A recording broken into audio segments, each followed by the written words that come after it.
Hey, Charles Calloway here, financial advisor to small business owners and their employees. And guys, if you've watched any of the clips before, you know I'm sitting here with my friend Irene Brooks, and we're talking about the service that she provides. And I want to get it right. No Place Like Home, Senior Services. And we didn't get to talk about the whole No Place Like Home, where that come from. We're going to talk about that. Okay. But before I do, as you were talking about your parents and some of the other things,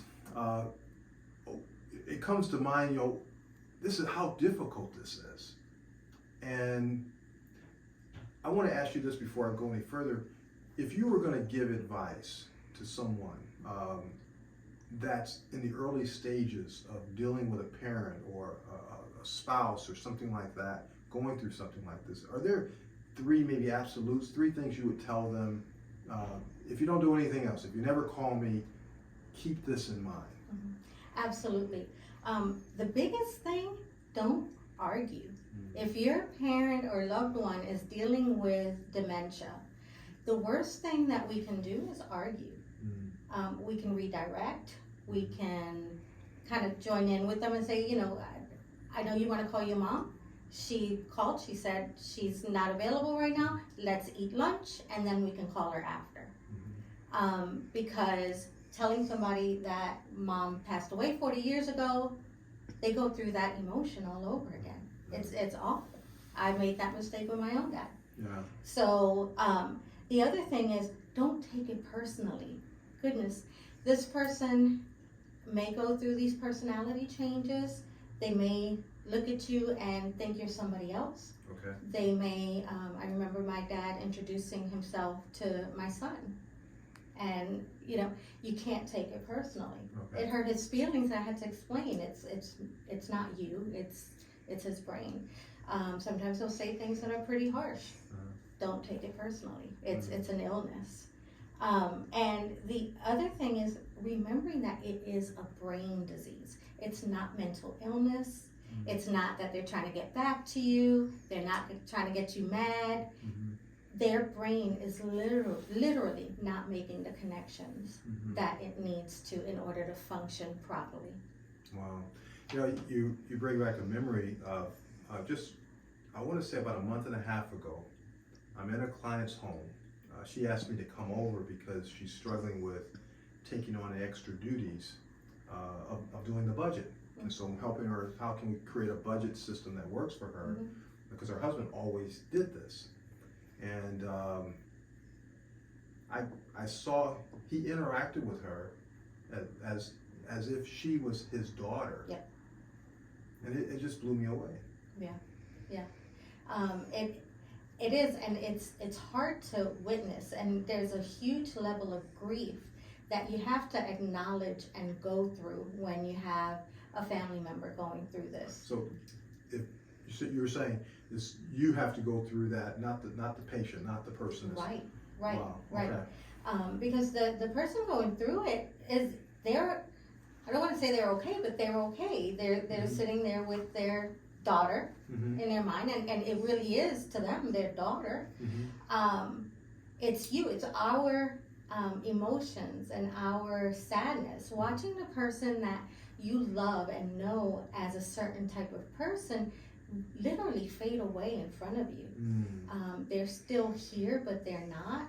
There's something that unless you've gone through that, you don't understand it. Right. It just doesn't make any sense. When I was interacting with, he wanted to make coffee. I didn't want any coffee, but he's making coffee, so I had to drink coffee. So I love coffee. But anyway, so we're talking, and long ago when we first met, we were talking about coins or something. He gave me a silver dollar because he was into that, and I kept it in my wallet. And so I pulled it out, Irene, and I said, "You remember this?" And he said, "Yeah," but something in his eyes told me he didn't remember this, that he had given this to me.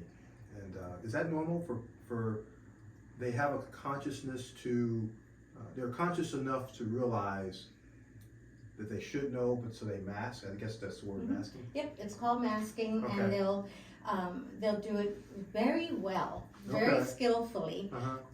For instance, if you're having lunch with some friends or family members, they'll be really normal. They'll be just just like they always were. Mm-hmm. Because that's a short, finite amount of time. Mhm. Once they get home, Mm-hmm. they the defenses go down and they go back to not remembering or, Mhm. having accidents or whatever. And so a lot of us will say, oh my gosh, he's doing it on purpose. He's able to turn it on and off, but it's not. It's really a kind of human nature Human to nature. mask. Okay, all right. So the three things are don't argue. You said Mhm. don't take it personal. Mhm. And what was the third one? Remember that it is a brain disease. It's not mental illness. They have There's a distinction there. Absolutely. Wow. Absolutely. The brain of someone with dementia is a quarter of the size of somebody else because the brain atrophies. Wow. Yeah. So it is literally a brain disease. Wow. So let me try to lighten it up here for a moment. Yeah. So how did you come up with? How did you arrive at this name for your business? No Place Like Home Senior Services. So there's a line in the movie where Glinda the Good Witch tells Dorothy, Okay. "You had the power all along, my dear." Right. I remember that. And it was pivotal for me personally because when you're going from working the safety net of working for somebody else Mhm. to being on your own, well, I have the power in me. Some days I don't always feel like I have the power, but I know that I have to sign up and Mhm. to remind me. But also it extends to my clients. A lot of times they'll call and they feel powerless, but you do have the power. Sometimes you may need a little bit of support or guidance, but you do have the power. We can get through this.